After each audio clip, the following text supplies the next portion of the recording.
The fourth plenary meeting of the General Assembly is called to order.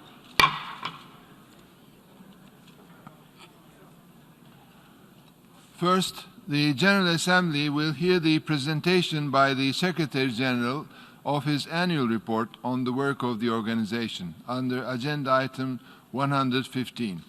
I now give the floor to the Secretary-General of the United Nations, His Excellency António Guterres.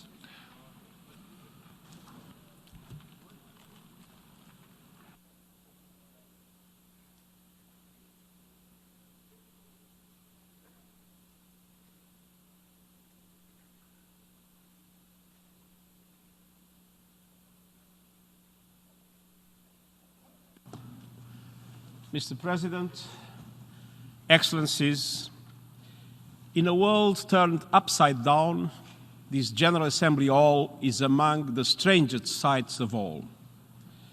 The COVID-19 pandemic has changed our annual meeting beyond recognition, but it has made it more important than ever. In January, I addressed the General Assembly and identified 4 horsemen in our midst for threats that endanger our common future. First, the highest global geostrategic tensions in years.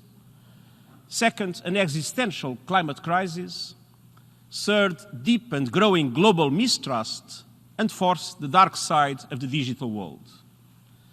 But a 5th horseman was lurking in the shadows. Since January, the COVID-19 pandemic has galloped across the globe, joining the 4 other horsemen and adding to the fury of each. And every day, the grim toll grows. Families grieve, societies stagger, and the pillars of our world wobble on already shaky footings. We face simultaneously an epochal health crisis, the biggest economic calamity and job losses since the Great Depression, and dangerous new threats to human rights. COVID-19 has laid bare the world's fragilities, rising inequalities, climate catastrophe, widening societal divisions, rampant corruption. The pandemic has exploited these injustices, preyed on the most vulnerable, and wiped away the progress of decades. For the first time in 30 years, poverty is rising.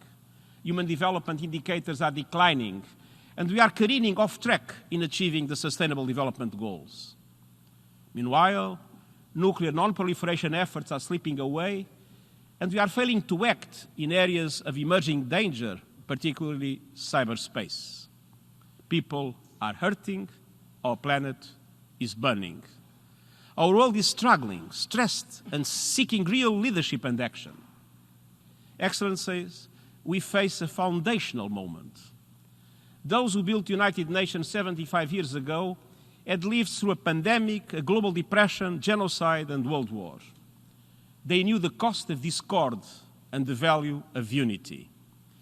They fashioned a visionary response embodied in our founding charter with people at the center. Today, we face our own 1945 moment. The pandemic is a crisis unlike any we have ever seen. But it is also the kind of crisis that we will see in the different forms again and again. COVID-19 is not only a wake-up call, it's a dress rehearsal for the world of challenges to come. We must move forward with humility, recognizing that the microscopic virus has brought the world to its knees, and we must be united. We have seen when countries go in their own direction, the virus goes in every direction. We must act in solidarity. Far too little assistance has been extended to countries with the fewest capacities to face the challenge. And we must be guided by science and tethered to reality. Populism and nationalism have failed. Those approaches to contain the virus have often made things manifestly worse.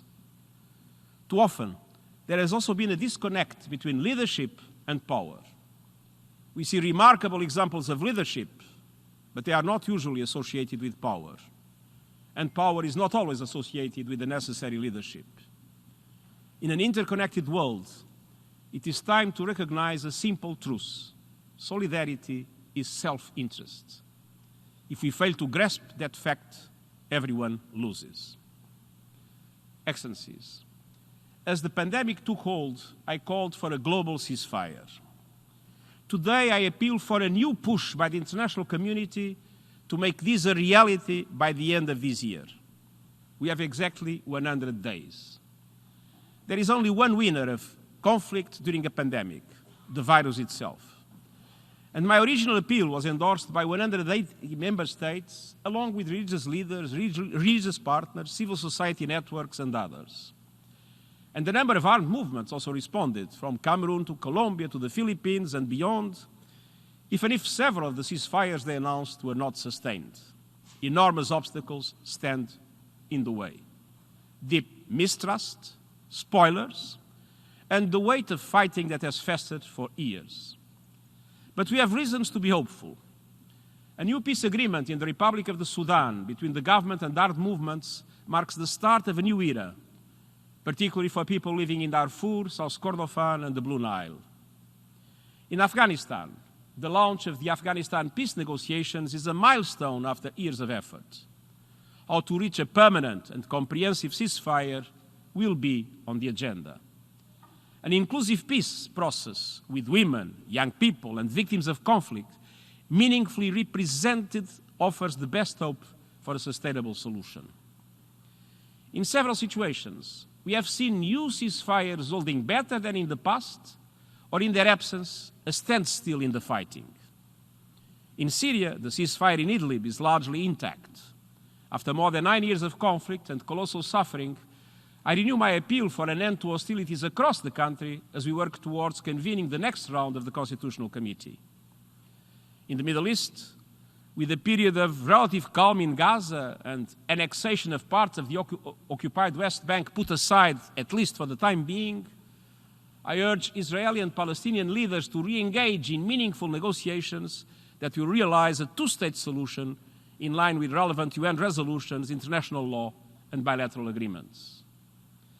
In Libya, fighting has subsided, but the massive build-up of mercenaries and weapons in flagrant violation of Security Council resolutions shows the risk of renewed confrontation remains high. We must all work together for an effective ceasefire agreement and the resumption of intra-Libyan political talks. In Ukraine, the most recent ceasefire regime remains in place, but progress on the outstanding security and political issues under the Trilateral Contact Group and the Normandy 4 format to implement the Minsk agreements will be critical. In the Central African Republic, last year's peace deal helped deliver a significant reduction in violence. Under the auspices of our UN peacekeeping mission and with the backing of the international community, the national dialogue is underway to support upcoming elections and continue the implementation of the peace agreement. And in South Sudan, we have seen a troubling spike in intercommunal violence, but the ceasefire between the two main parties has mostly had, with our UN peacekeeping mission providing support for monitoring as well as implementation of the peace agreement. Now, even where conflict is raging, we will not give up the search for peace. In Yemen, we are fully engaged in bringing the parties together to reach an agreement on the joint declaration comprised of a national ceasefire, economic and humanitarian confidence-building measures, and the resumption of the political process. Excellencies, in areas where terrorist groups are particularly active, the obstacles to peace will be much more difficult to overcome. In the Sahel and the Lake Chad region, we see the pandemic's overlapping health, socio-economic, political, and humanitarian impacts at play. I'm particularly concerned that terrorist and violent extremist groups will exploit the pandemic. And we must not forget the dramatic humanitarian cost of war. In many places, the pandemic, coupled with conflict and disruption, is dealing crippling blows to food security. Millions of people in the Democratic Republic of the Congo, Northeast Nigeria, South Sudan, as well as Yemen, face the risk of famine.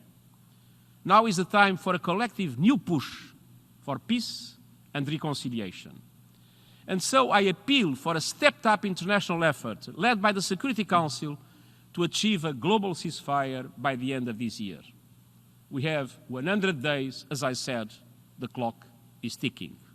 The world needs a global ceasefire to stop all hot conflicts. But at the same time, we must do everything to avoid a new Cold War. We are moving in a very dangerous direction. Our world cannot afford a future where the two largest economies split the globe in a great fracture, each with its own trade and financial rules and internet and artificial intelligence capacities. A technological and economic divide risks inevitably turning into a geostrategic and military divide, and we must avoid these at all costs. Excellencies, in the face of the all-encompassing challenge of the pandemic, the United Nations has mounted a comprehensive response. The UN system, led by the World Health Organization, has supported governments, particularly in the developing world, to save lives and contain the spread of the virus. Our global supply chains have helped to provide personal protective equipment and other medical supplies to more than 130 countries. We have extended life-saving assistance to the most vulnerable countries and people, including refugees and those internally displaced, through a global humanitarian response plan. And we have mobilized the full UN system in development emergency mode, activated our UN country teams, and rapidly issued policy guidance to support governments. The Verified campaign is fighting misinformation online, a toxic virus shaking the democratic underpinnings in many countries. We are working to advance treatments and therapies as a global public good and backing efforts for a people's vaccine available and affordable everywhere. We know some countries are reportedly making side deals exclusive for their own populations. Such vaccine nationalism is not only unfair, it is self-defeating. None of us is safe until all of us are safe. Everybody knows that. Likewise, economies cannot run with a runaway pandemic. Since the beginning, we have pushed for a massive rescue package worth at least 10% of the global economy. Now, developed countries have provided enormous relief for their own societies, and they can afford it. But we need to ensure that the developing world does not fall into financial ruin, escalating poverty, and debt crisis. We need a collective commitment to avoid a downward spiral. 1 week from today, we will bring together world leaders to find solutions at a meeting on financing for development in the era of COVID-19 and beyond. And in all we do, we are putting a special focus on women and girls. Half of humanity is bearing the brunt of the social and economic consequences of COVID-19. Women are disproportionately represented in the sectors hit hardest by job losses. Women do most of the unpaid care work generated by the pandemic. And women have fewer economic resources to fall back on because their wages are lower and they have less access to benefits. At the same time, millions of young girls are losing their chance of an education and a future as schools close and child marriage is on the rise. Unless we act now, gender equality could be set back by decades. We must also stamp out the horrifying increase in violence against women and girls during the pandemic, from domestic violence to sexual abuse, online harassment, and femicide. This is a hidden war on women. Preventing and ending it requires the same commitment and resources that we devote to other forms of warfare. Excellences. Your Excellencies, beyond the emergency measures, our recovery measures today should create the basis for the better world tomorrow. This is our chance to reinvent our economies and our societies. And we do have the roadmaps for that. For that, we have the United Nations Charter, the Universal Declaration of Human Rights, the 2030 Program, and the Paris Agreement. And this relaunch has to strengthen our resilience. At the national level, this requires a new social contract, but internationally speaking, a new global pact. The new social contract should enable us to build societies which are sustainable and inclusive. And inclusion means investing in social cohesion and putting an end to all kinds of exclusion, all kinds of discrimination and racism. It also means putting together a new policies for social protection, including, for example, universal health coverage and the possibility of a universal minimal income. Social inclusion also means providing everyone with access to education, giving people the benefit of digital technologies. These are the two main vectors of empowerment nowadays, and this means that we should have fiscal systems to which everyone, including and mostly companies, equitably contribute. This means placing human rights in the direct line of the appeal to action for human rights that I launched this year. This means the equality of rights and opportunities for women and girls. The pandemic has very clearly showed how effective women can be when they hold the reins. 25 years after Beijing, the current generation of young girls should be in a position to implement its ambitions and its unlimited potential. Ladies and gentlemen, in order to be truly lasting, the new social contract has to ensure that we transition towards renewable energies and that we attain the goal of zero net emissions by 2050. I ask all countries to include 6 measures in their efforts to save, rebuild, and relaunch their economies. First of all, our societies need to be made more resilient, and the transition has to be fairly achieved. Secondly, we need to have green jobs and lasting growth. Thirdly, safeguarding industries, aviation, and maritime transport is something that needs to have in its conditions in line with the objectives of the Paris Agreement. Fourthly, we need to put an end to the subsidies to fossil fuels. Fifthly, it is imperative to take into account climate change in all of the financial and political decisions which are made. And 6, we need to act together, making sure that no one's left behind.